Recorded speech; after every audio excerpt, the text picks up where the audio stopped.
something that they probably have never been asked before. Mm. And something that maybe the listener would realize, oh, wow, this is not like a standard question that you would think that you hear. This is kind of interesting.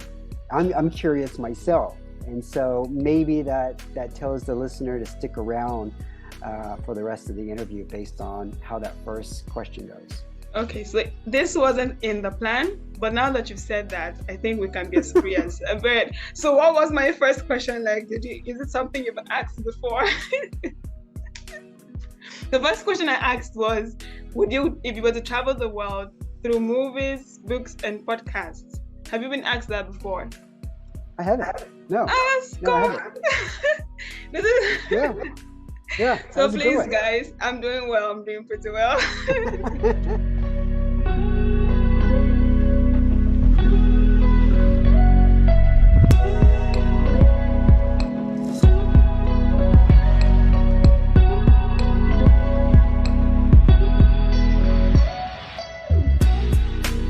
Hi everyone, you're welcome to Tech Stories and Whatnot. My name is Melcho, your host, you already know. Today I'm having a chat with Eric Melchor. I hope that I didn't murder the name. Maybe he's going to do a proper introduction very soon. But then Eric Melchor is a podcaster. He's the founder of Innovators Can Laugh. I quite think that that's an interesting name, and he's also the partnerships and partnerships in charge of podcasting for Optimong. So I'd really love to know about that, and also love you to know about that pretty soon. But for now, I would just allow Eric to do a proper introduction of himself, because I didn't think I did justice. I mean, justice to who Eric is, but he's quite an interesting personality. Welcome, Eric. Hey, pleasure being here, Melcho. And as you mentioned, I'm a podcast host myself for Innovators Can Laugh. I interview startup founders based out of Europe. And the twist is that I'm actually from Texas, but I live in Eastern Europe. And so I chose this little niche for my podcast. And then, as you mentioned, the other thing I do is I oversee partnerships. And then also we'll be launching a podcast for Optimong, which is an e-commerce startup based out of Hungary. And then the other thing too, I'm a dad, so I'm always busy with doing dad stuff or parent stuff when I'm not podcasting. So I think that's quite interesting for me, because I'm also a very family-centric person. I love conversations around family. So I love that Eric talks about families sometimes too on his social media platforms. And then I went through his LinkedIn and I saw this thing that he does for his child, the email thing where you send an email, and I'm like, okay, that's interesting. So what he does is, I don't know if it happens each birthday, he sends an email to his daughter so she could read it in future. And I'm like, I wish someone had done that for me. That's really interesting. A friend of mine gave me this idea back in Houston, and I stole it from him. And so I write an email to my son and daughter on their birthday. Now they're really young; they're only 5 and 3. But the idea is that when they get older, like maybe starting at age of 14 or 15, when they stop listening to daddy, when they become teenagers, I can forward them this email, and they can just realize that, how much I love them. And it's just in the email, I share things like what their favorite song was, or cartoon, or things they like doing, toys they like playing with, or just things that we were doing during that time. And then I include some pictures and some links to some videos that I had recorded that year of them. That's really interesting memory to catch up on. It makes me remember this show that myself and my younger sister loved watching, and they have a lot of clips from when they were young. That's the Kardashian show. I don't know if you've ever seen any of the episodes before. No, I'm very aware of the show, but I haven't seen any of the episodes yet. So it's something similar. So they do this catching up on memory from the keep videos from when they were children and up to now. And so it's similar with what you do with the emailing, and I think it's really beautiful that you are a present dad. So moving on, I would like to ask, If you were to travel the world through movies, books, and podcasts, which would it be? Well, I think podcasting. Hmm. And the reason being is that podcasting allows the listener um, to really utilize their imagination Okay. because all you have is audio. And so you're listening to the voice of whoever the guest is, and you're filling in the blanks by imagining, the bits and pieces of the story that they're telling. Okay. And so it's so powerful when you get to use your imagination as opposed to watching a video, because when you're watching a video, you're not really utilizing your imagination that's in you. Now, books do have the same effect because when you read a book, you're imagining a lot of things as well, but you don't hear that audio sense. And I think that audio sense is so powerful because you do feel like it's an intimate conversation, even though you may just be listening, but with the author. So I think in that sense, podcasting is very powerful. There's probably been a number of podcasts that I've saved from various podcasts because the story was so impactful. It either made me, very happy, or I felt so much smarter after listening to it. In some cases, just felt like very grateful or very sad because maybe it was a sad story as well. And so I think it just has that kind of impact and impression on you. Podcasting Okay. does. So did you choose podcasting because, well, you love podcasts, or you chose it because, okay, this is a podcast, so let me choose podcast. What was it like? Well, I wish I had started much sooner. I've been a fan since like 2010. I remember listening to a podcast by Adam Carolla many years ago. He was one of the first guys to do it. He's a comedian back in the States. And I chose to do it because I was in a team meeting about a year and a half ago, and there was various people from many different cultures on this Zoom meeting. And the first meeting I attended, nobody was really talking. And so in the second meeting, I started the conversation and got people to open up. I think one of the questions I asked him was, hey, where you're from, what's like the worst meal? What's like the worst dish? Maybe this is a dish that maybe your grandma or maybe your aunt makes, when everybody's over, when family's over, and you're reluctant to eat it because you think it's disgusting. And all cultures have something like that. So the guy from like Turkey was talking about his dish, and the guy from China was talking about his dish. And then here in Romania, people were talking about their dish, and we started Googling the images of these dishes, and we were like, yeah, that's disgusting. We'll never eat that, that's horrible, And it got people to open up. And so every meeting, every week, I would ask a question that got people to open up and share more about their life, their experience, their personality. And it really kind of, it helped bond the team a little bit. Just these, just these stories and getting people to talk. And one person made a comment like, hey, Eric, you should like have this podcast where you interview different cultures or something like that, and it stuck with me. And I thought, why not? I'm in this foreign land. I just had moved to Romania. I hadn't been here a year. And I thought this would be a great way to meet people. And so I reached out to a few startup founders here in Romania, and I let them know about my idea, and they were open to it. And so I got, I think, maybe my first 3 or 4 guests. And I didn't know what the hell I was doing, but see, I really didn't know what I was doing. I would put pillows around my laptop to help block out the sound because I didn't really because there was construction going on next door to where I was living. And during the interview, sometimes you just hear like this drill, this loud drill, boom, boom, boom, boom, boom. So I was trying to do whatever I could to drown out the sound. And but it was a lot of fun. And I think my first episode, my guest was like, oh wow, I don't even know you. We're having pillow talk, because she saw the pillows and pillow talk. And I was like, it's like, yeah, that's a little forward, isn't it? So I should have changed my podcast to a pillow talk with Eric, but I kept it Innovators Can Laugh, and it's still Innovators Can Laugh. And I've made a lot of improvement since then.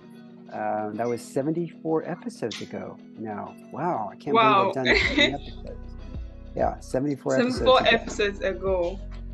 Yeah. You see why he just had to be on the show. And I'm going to tell, okay, so about what you just said, real life situation going on right now, my environment is not so quiet.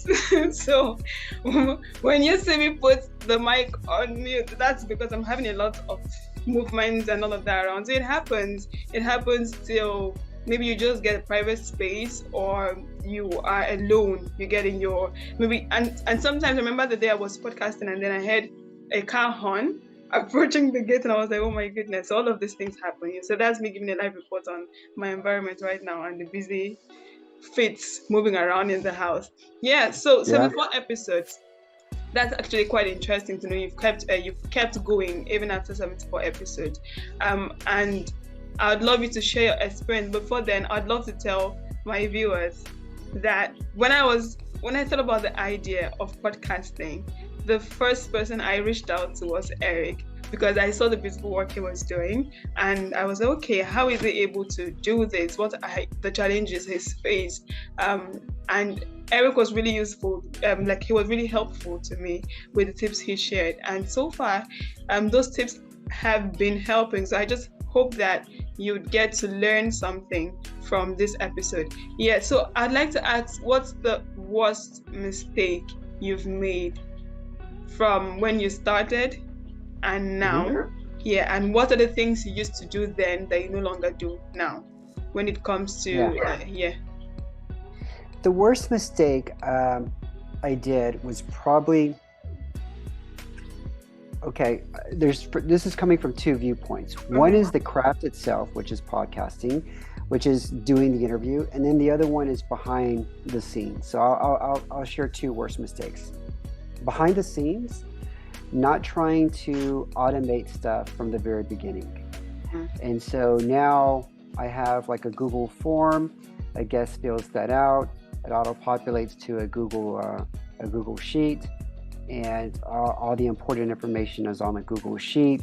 You upload a file that automatically goes to a folder on Google Drive, and that automatically notifies a virtual assistant that helps me out, and she can start working on some of the behind-the-scenes stuff, like working on the podcast cover art for each new episode, and then working on preparation for the summary and the description of the episode. So not really thinking about that in the beginning, like how can I automate different tasks? I use Asana when I communicate with my video editor, and then I use Asana with my virtual assistant. So I have two people that kind of help me with this. But yeah, in the beginning I had nobody, right? And so I would suggest that, there's a lot of work. Anybody who's a podcaster knows that. And if you can identify ways to do automation, you can start just by Googling, like, hey, how do you automate a podcast? And you'll get a lot of good tips. I think Riverside has a really good one. And if you just Google like Riverside, automate podcasting strategies or podcasting tips, Okay. they've got some good tips in there. Okay, so that's behind the scenes. In terms of the craft itself, I think not having a good structure of how you want the show to go. And so for every episode, maybe in the first 30 or 40 episodes, I would do in-depth research for each guest. Okay. And based on my research,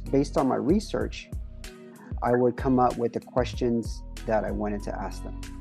But this is very time consuming, because this can easily take anywhere from, depending on how much more research you want to do, this could easily take 3 or 4 hours per episode, right? Yeah. Now, if you have a full-time gig, then you may not have that kind of time. I don't have that kind of time. I've got another job, and I got 2 little kids.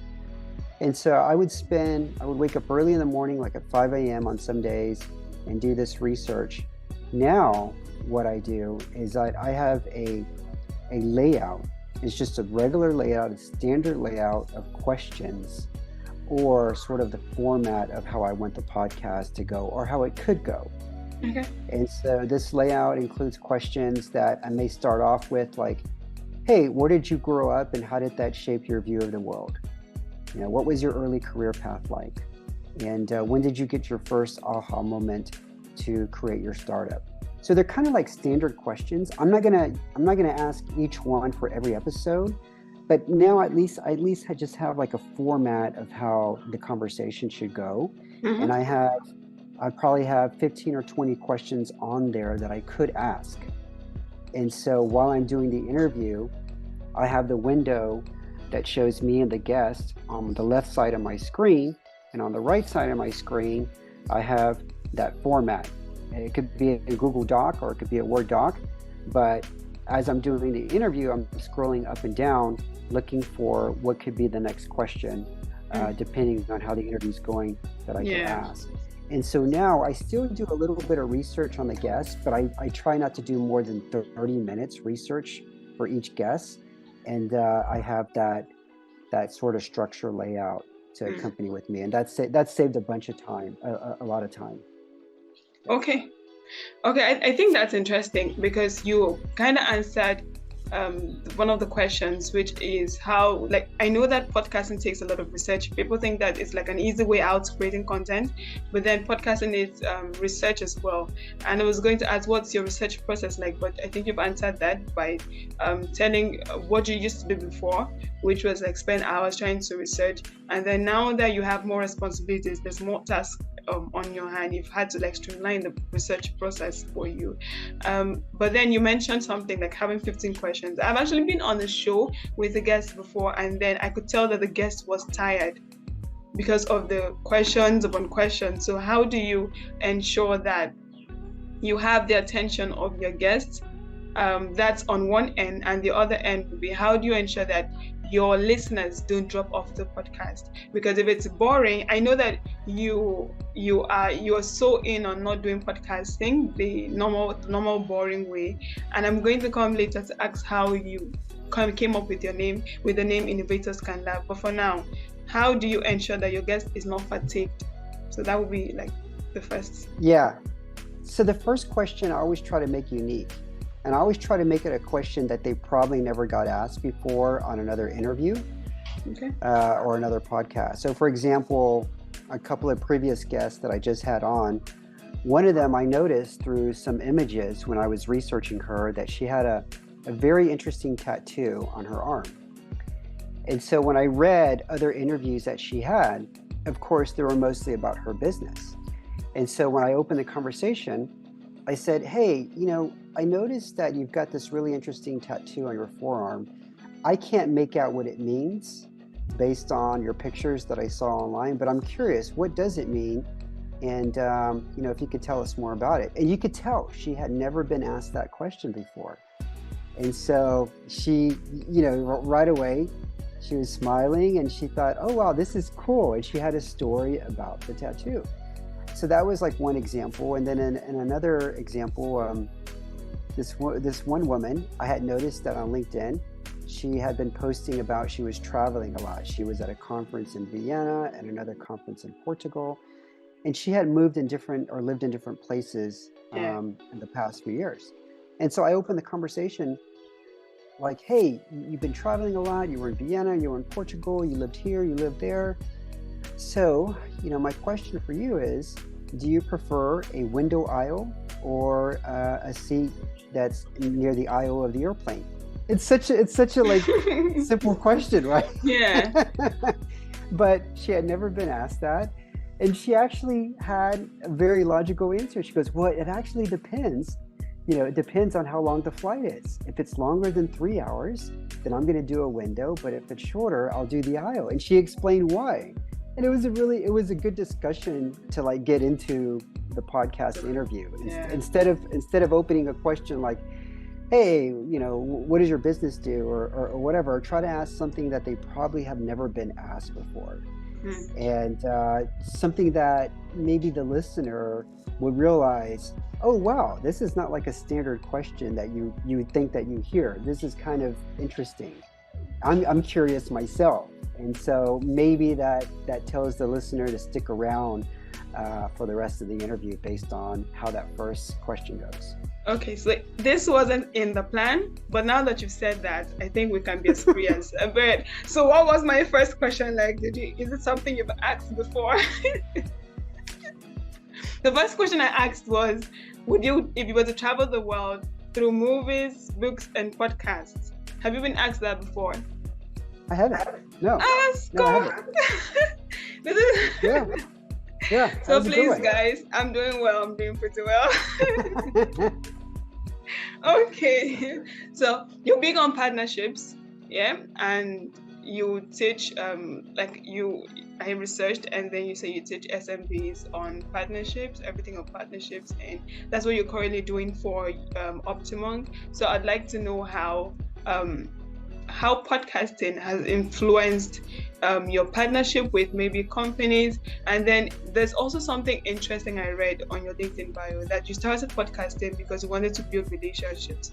And creating partnership is also part of building relationships. So how has podcasting influenced your influenced partnership, influenced relationship building, both on your personal life, both in your personal life and in your career?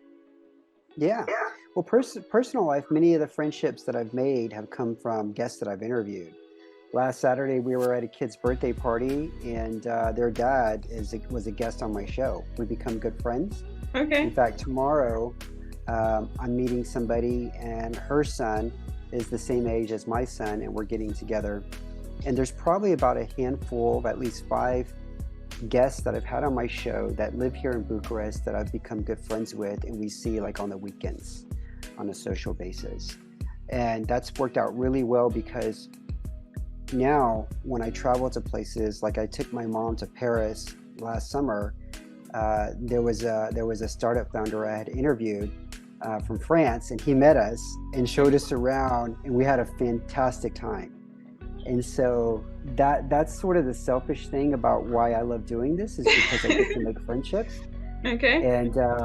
And so on a professional level, I didn't realize it, but it actually landed my current role with OptiBunk, because when in August, when I kind of announced on LinkedIn that I was going to be looking for a new opportunity, 2 of my former guests, who are both startup founders, reached out to me and presented me with opportunities, and which is fantastic because that's never really happened to me before in my entire career, where I'm getting offered a job and I'm not even submitting my resume or having to go to an interview. Yeah. And so with OptiMonk, I've probably got this dream job now, and it's really just based on my relationship that I formed with the owner, because he was a guest on my show. He saw my stuff on LinkedIn. We had a really good connection and a really good rapport, and they were looking for somebody who can kind of build a podcast and be an ambassador and lead partnerships. And he knew that's what I did. And so once he found out I was looking, he immediately contacted me, and it really worked out. So that was the other benefit of having this side hobby really turned into something beneficial. Yeah, absolutely. Yeah, absolutely. Okay. And I think podcasting also made me meet Eric. So, well, that's like one of the advantages. Yeah. So people reach out when it both for shows, TV shows, radio shows, podcast shows, people reach out to guests for different reasons. And sometimes because they are popular and they want to have them for their show, sometimes because of the value that they bring. But I'd like to know how you approach reaching out to guests. What were you doing then when you started that you no longer do when it concerns reaching out to guests? Yeah, it was mostly code messages on LinkedIn, where I'd message a startup founder and be like, hey, I've got this podcast. I want to connect with you. I would tell them a little bit about the show and invite them to be on as a guest. My success rate, pretty low, probably around 20-25% on average. Now, because I've got so many episodes under my belt, I actually get a lot of referrals now. And I actually ask my guests, I'm like, hey, is there anybody you recommend? And so if they recommend somebody, I'm like, fantastic. I'll reach out to that person and say, hey, so-and-so recommended you as a guest on my show. And because it's coming from a recommendation, there's just an increased likelihood chance of them coming on as a guest. And so I would say at least 50% of my guests now come from referrals, and then the other 50% based on me reading about them on the internet and looking at their profile on LinkedIn and just making a decision, do I want to reach out to this person, yes or no? And if I do, then I send them a message and invite them on. But the success rate is much higher now because I'm sort of established. I've got 70 episodes that have been published now, so it's not like I'm starting from scratch anymore. Okay, so let's talk about your decision process for selecting this guest that you want to reach out to. Do you reach out to them because, like, first of all, how do you find the guest that you want to reach out to? What's the decision process like? Oh, this person has definitely the person will have something to offer. But then wait, was there any point during your podcast, the lifetime of your podcast, if I'll use that you reached out to people because they were popular? So this is a good question. In the beginning, I reached out to anybody that I read about. So I would do Google, like a search for like top Romanian startups in 2021 or 2022. And then I would look at the article, find out the name of it, and then go on LinkedIn and try to connect with them. Now I've gotten a little bit more selective in the sense that I'll read about the startup maybe through an article, and there's different newsletters. If you Google like, top startups in Lithuania, and you'll see different resources. And I'll sign up for, those resources, newsletters, and I'll read their newsletters. And every week, it's like I'm jotting down names of potential guests based on what I'm reading from the newsletters and everything. But now what I do, and this is another mistake I made, is one of the best things that you can do for your show is have your guests promote the show for you. It's the number one recommendation I always recommend. So when your show goes live, send them like a graphic that they can use to promote the show and ask them to do it, right? So now when I'm looking at potential guests, I'm also looking at if they're active or not on LinkedIn. Because if they're not really active on LinkedIn, then they're not really going to promote my show. Even if they did, they don't have an audience. So it's not going to help me.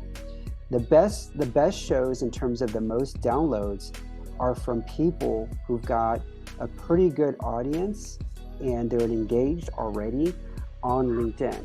Now, maybe they have a good audience in other social channels, but I focus on LinkedIn, so that's the one that I'm mostly concerned with the most. Yeah. So I look now to decide if I want to have this person on, if they're active on LinkedIn, and if so, do they have at least a sizable follower account? It's got to be, in my eyes, it's got to be more than 1,000 people, okay? Because if they don't, then it's probably not going to help me, and it's probably going to not get that downloaded, that much. And so now I'm starting to look at that as well and factor that in when I make a decision. I wish I would have considered that much earlier in the process. Okay, so let's talk about Innovators Can Laugh a little bit. You've said something that made me think about it. You talked about niching down and then reaching out to just European startups. Yeah? Mm-hmm. And so I want you to talk about why you chose to niche down. How has it helped? Because I know that Innovators Can Laugh, you bring on European founders. So how did that help? Why did you choose to niche down? Yeah. How is it helping? Yeah, so I mean, since I work at a startup and I'm in the startup community, it made sense to just focus on startups. And I chose not to do the United States because there's such a big time difference. And so if I were to do interviews with the US, I would be doing them very late at night, and I didn't really want to do that. And so that's why I focused on Europe. And I could focus on any startup in Europe, but I tend to focus on one country at a time. Okay. And the reason being is that I want to build sort of an audience within each country. Now, if I go and interview like a startup founder in Spain, and then the next episode is one from Germany, and the next episode is one from Italy, and then Greece, then I'm not really building a following.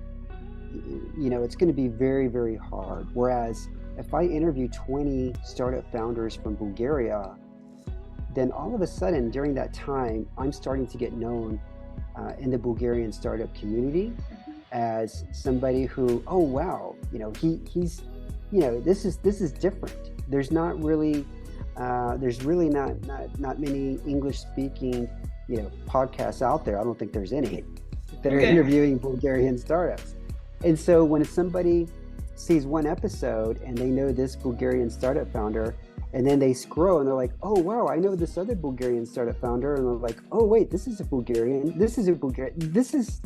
it makes them think, oh wow, he's interviewed a lot of Bulgarian startup founders. This is cool. There's more than one episode that I'm interested in.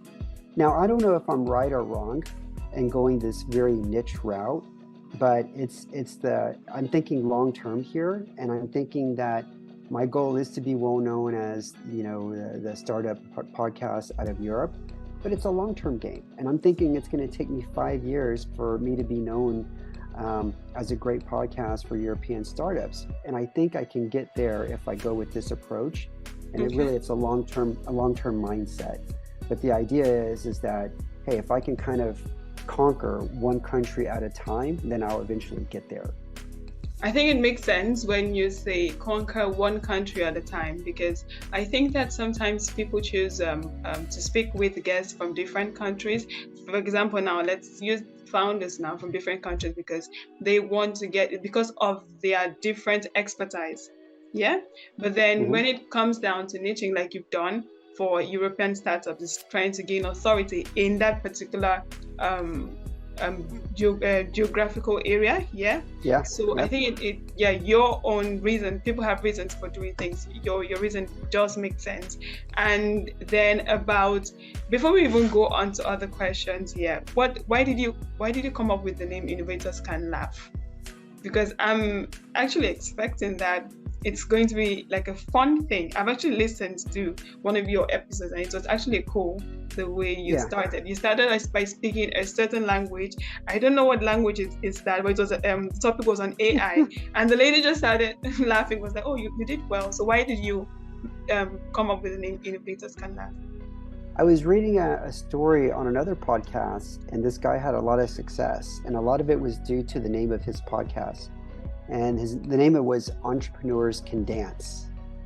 Okay. And I thought that is pretty cool. It's unique. There's a lot of entrepreneurial podcasts out there, but that one stands out. Yeah. Right? Now, since it was already taken, I couldn't use it. And when I knew what I was going to interview startups, I thought, hey, I don't want to just focus on entrepreneurs. Maybe later on down the road, I could interview other interesting people that are not necessarily entrepreneurs. And so what would I call those? Would I call them creators? And so I just started thinking, what could I call them? And I thought innovators, because, they're innovators. All entrepreneurs are innovators, but even athletes can be innovators. There's people in other professions that can be innovators. And then, the can laugh part is I want them to have a good time. I want them to know that, hey, this is going to be a casual coffee-like conversation. And I want it to be, if I can, I want it to be a little, humorous. And so that's why I chose Innovators Can Laugh. Okay, makes sense. It does make sense. Yeah, so what part of podcasting is the hardest for you? Is it the creation process like we're doing now, or it's the distribution? Well, I think it's the distribution because first there's the editing part, and that part was taking me the longest. And so that was the first thing I outsourced. But even if you have the video edited, you still want to get clips out there. Yeah. And so you have to go back, watch the show again, find out which clips you want, and then, pull those clips or create those clips. And that can be a very time-consuming process. Yeah. And so I think that's the hardest part right now. But from what I'm reading is that clips can really help you grow because it gets people interested in the show. And they're like, oh, that was pretty cool. And maybe over time, if they see a few clips they like, then maybe they'll be curious enough to go check out a full episode. And so I think it's the hardest part because it's very time consuming to go and pull those clips and then schedule them for distribution on various channels. And so that's something that's been giving me a lot of trouble right now in terms of, the timing involved.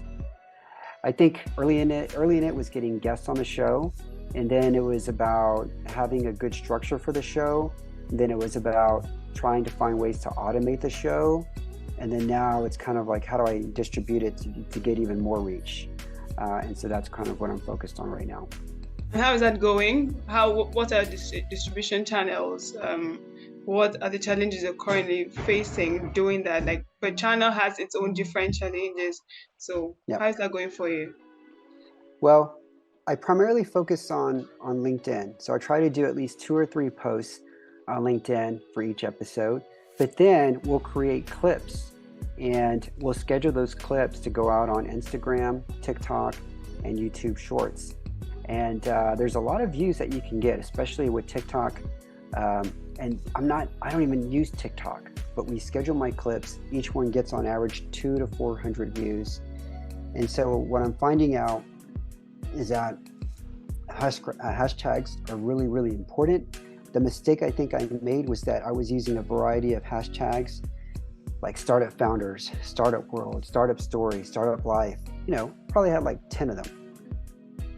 And I was using different ones for different posts. But then I was listening to Halatala, who's got a podcast, and she gets over 100,000 downloads a month. And she was saying that you really want to focus on using one branded hashtag for every post, which should be your hashtag. And then no more than 2 or 3 other podcasts that you use on a frequent basis. And so now when I'm scheduling posts, I'm just using like 3 hashtags that I'm going to just focus on and use those for every post and not really be concerned about other hashtags. So there's a lot that I'm still learning, but the distribution part, the hashtags is one thing. On LinkedIn, the other thing that I highly recommend is that you ask your guests to post. So make sure you send them a swipe file, which is basically a link to a folder where they can pull different graphics or clips that they can use to promote the show. And so I'm pretty big on that as well, trying to get my guests to promote the show on their LinkedIn profile as well. Okay, so I feel like the next thing I'd like to talk about is partnerships. There's something that podcasting does, aside you building relationship with your guests and then with your listeners. It's also a means to partner with other brands. And I feel like I'm talking to the partnership. I like to use the word guru. So how are you able to build valuable partnerships through podcasting? Yeah, so one of the things that I do, and this is mostly from a standpoint of like business, right? And so when I go on a podcast, for example, for OptiMonk, I think I've been on at least 7 different podcasts within the past 2 months for them. Is that not sometimes, I try to do it on a frequent basis, but if I go on a podcast, I'll actually look at previous guests. And if there's somebody who interests me, that I think, hey, there's a potential partner collaboration here, I'll reach out to that person and say, hey, I was recently on the Gen X podcast. I noticed that you were on there too. Would just love to connect. Okay, so that's step 1, just making that connection, letting them know that, hey, we were on the same podcast.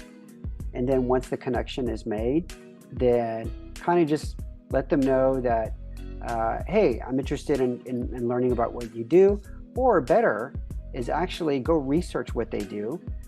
For me, it's an interest in me if they're an agency owner, because if they're an agency owner, then they could probably sell OptiMonk or at least offer OptiMonk to their clients. And so I would go to their website and I would look at the different clients they have, and then I would go to those websites and find out whether or not OptiMonk would be of value to them. And if they were, then I would just let them know, like, hey, I went to this retailer's website, which happens to be your client. I noticed they were doing this. I have a recommendation. I think if they did this, they could probably increase sales like at least 10 or 20%. So just trying to be educational and provide value. But the first thing, though, is just making that connection. And when you're on a podcast, that's something that you can easily do, is just saying, hey, we were on the same podcast. I think that it's a cool one on partnerships, because it works not just for business brands, like you talked about your the whole partnership thing you helped OptiMonk acquire, but for helping with your own personal brand, I like to see that we could collaborate with other podcasters and also do stuff. So yeah, podcasting is one great way to build partnerships, build relationships, have new business, and then for your own story, which is like very unique and beautiful, being in your current role. And you said something about dream job. I've always wanted to know, because I don't think I've had a dream job yet. I love the work I'm currently doing, but I don't understand when people say dream job. So I would want to know, what do you mean by dream job? Well, first, you're very young, so you need some time to figure out what that dream job could look like. And I think you can only figure that out after you've had a lot of experience and a few different roles. And so for me, this dream job for me, the first thing is that I am free to use my creativity and imagination when it comes to talking about OptiMonk, like on social media and on LinkedIn. And then 2, writing the scripts that I'll be using when I do start the podcast for OptiMonk. And then 3, coming up with just creative ways on how we can generate new business for the company. And so I've never had this much freedom when it comes to a role before. It's a role that I'm sort of defining what the role is. They didn't really have this role filled before, and they're hiring me so much for as if I'm a performer. And I say that because a performer is not necessarily like an employee. I mean, a performer is somebody that, hey, they're hiring me because they expect me to perform, and so the performance is based on how good is the podcast going to be for OptiMonk, how good is the engagement going to be for the posts that I write about them on LinkedIn. Okay. And I've never really been hired in this sort of capacity before as a performer, and it's neat, but at the same time, it allows me to use my creativity, but at the same time, I do realize that I do need to have some good results for them. But I'm excited about that because they hired me, because they believed in me, and I believe I can achieve those results as well. That feels like a lot of expectations. I don't know. That's what it feels like, because the KPIs for tracking the whole performance. It is, but they believe that I can help them really grow by talking about the brand in a very compelling way that nobody on their team, well, I take that back, not necessarily nobody on their team, but in just a very fun and different way that I think they know I can, or at least the owner knows I can. I'm very humorous. I love laughing. I love laughter. I'm pretty good at building relationships. And so I think they realize the skill set that I have. And so that's why they're hiring me for that. And, I think when you're a performer, when you hire a performer, the first person I think of is like a musician or, somebody who sings. You're not going to ask for their resume, right? You already know what they can do. Now you just need them to perform. So that's kind of how I feel in this role.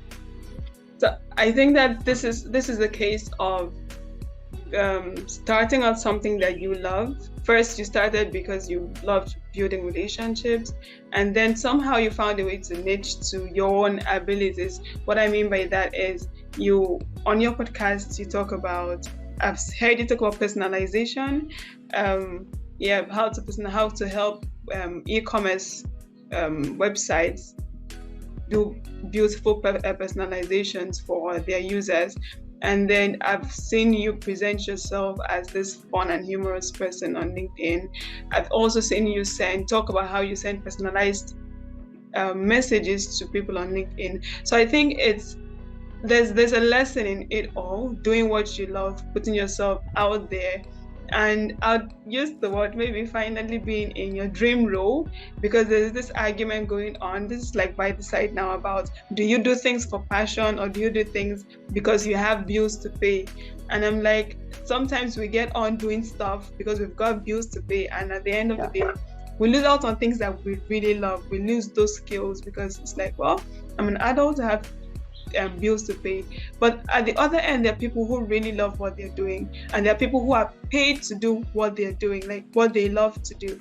I feel like this is that kind of situation where it's like maybe it wasn't so popular before, or you weren't known for this thing before, but working at it over time has helped people to realize that, oh, Eric is good at this stuff, and then you finally being in this role that you could call dream role is consistency for me. So there's really a lesson in it all, that if you're just consistent and then keep working at what you love, somehow maybe like Eric, you're gonna be paid for what you love doing.